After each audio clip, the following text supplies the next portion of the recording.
highly recommend use compression bags like these because they not only provide trekking boots are one of the most important pieces of gear. Do not skimp out on cheap boots. I highly recommend that you wear. Hello and Namaste.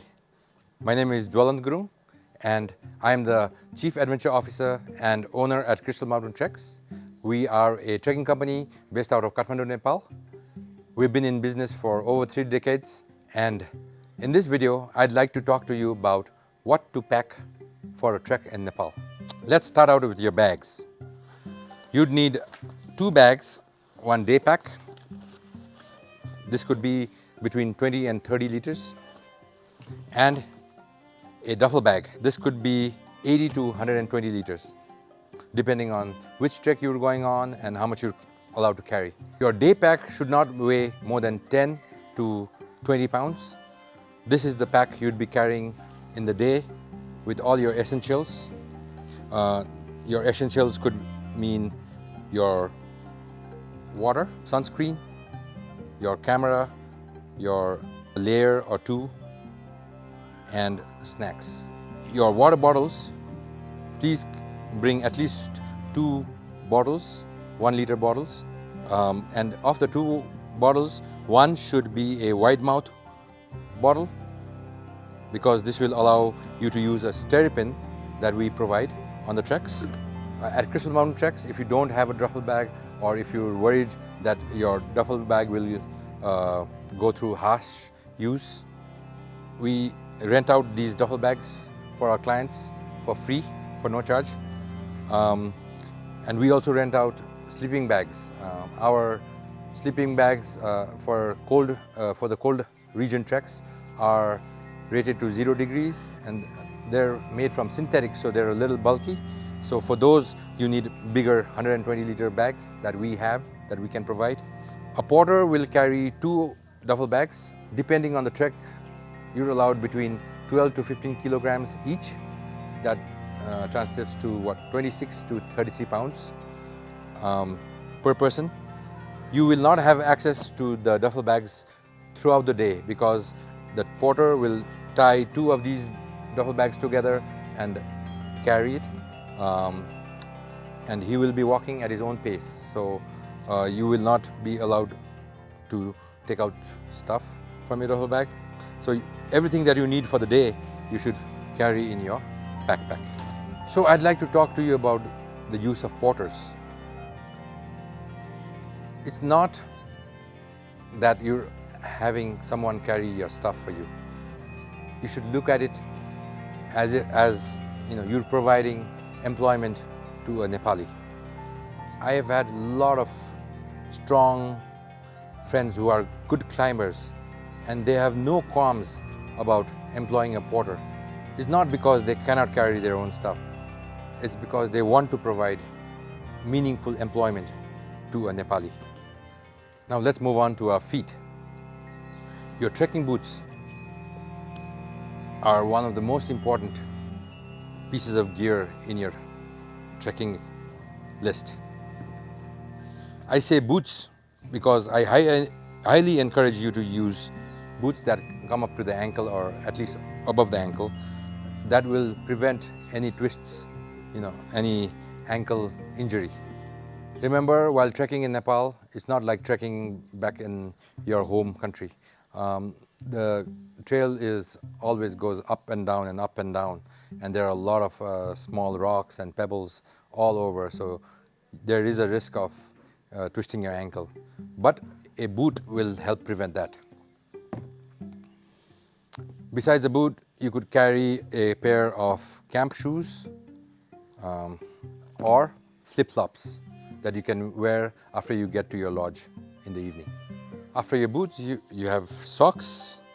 I carry 4 to 5 pairs of woolen socks, about 3 to 4 pairs of mid-weight socks, and if I'm going high, I also carry a slightly heavyweight socks, but when I wear this, I always wear a liner sock to help prevent blisters.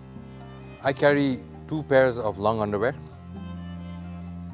one to sleep in And one, when the conditions get very cold, I wear this silk long underwear under my hiking trousers. Hiking trousers, I carry 2 pairs, but one pair has to be a convertible hiking trouser that can be worn as a shorts. So if you zip this off, the lower portion off, it becomes a shorts. Remember, when you're trekking in Nepal, when you start out on a trek in Nepal, it's usually hot and humid conditions. So you'd be trekking in a pair of shorts and t-shirts. And this, again, when it starts getting cold, you just zip it back on. And the other pair, slightly heavier. So when it's really cold, this is good. I also carry a rain pant. My rain pant zips out all the way on the sides, so I can wear this without taking off my shoes. And based on your personal preference, carry 3 to 4 pair of underwears. Make sure they're either silk or merino wool underwear. Do not wear cotton underwears while you're hiking. Moving on to the upper part of your body, carry around 3 to 4 t-shirts that's made either from polypropylene or polyester or merino wool. Also add a full shirt.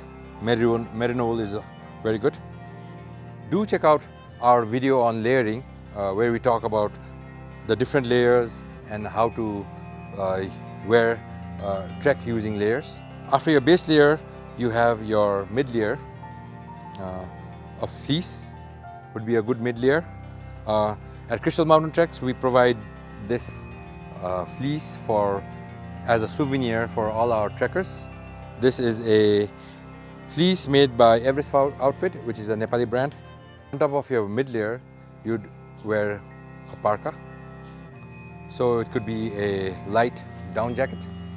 This down jacket we provide all our clients for free to use, to rent from us for use on the trek. And on winter treks, I use a slightly heavier down jacket. And finally, you need a good outer shell. This provides protection against rain, snow, and wind. So when packing your gear, I highly suggest using compression bags like these or Ziploc bags. They not only provide protection against the rain, but also help compartmentalize your gear, so it is easier to find stuff in your bag. You also need a warm hat and a sun hat. Make sure your sun hat has wide brims. I use the Lawrence of Arabia sun hat. Provide good protection from the sun, not only my face but also my sides. This is especially useful when trekking in Upper Mustang, where it's really windy and dusty. And I highly recommend bringing a neck gaiter. This also works as a hat, plus to cover your nose, provide protection against the dust. I carry liner gloves. I don't carry heavy gloves, but this is not good if it rains or snows, and for that you need an outer Gore-Tex shell glove. If your trek involves crossing a high pass, or if you're trekking in the winter, I recommend bringing a pair of gaiters and micro spikes. These micro spikes can be bought in Kathmandu. They're very cheap, for around $10. Crampons can be a little overkill, so micro spikes will work better. Your personal hygiene kit should include things like your toothbrush, toothpaste, couple rolls of toilet paper, 1 packet of wet wipes, a soap, shampoo. You can have either or. And you should also carry a small travel quick dry towel with you. For your medical kit, we provide a list of medication that you should carry. besides your own personal medication prescribed by your doctor. We also carry a small first aid kit with the basic medication and bandages, etc. I guess this covers it all. And if you did like this video, do subscribe to our YouTube channel. And you could also check us out on our website, www.crystalmountaintreks.com. And please do follow us on Facebook, Instagram, and Twitter. Thanks and namaste.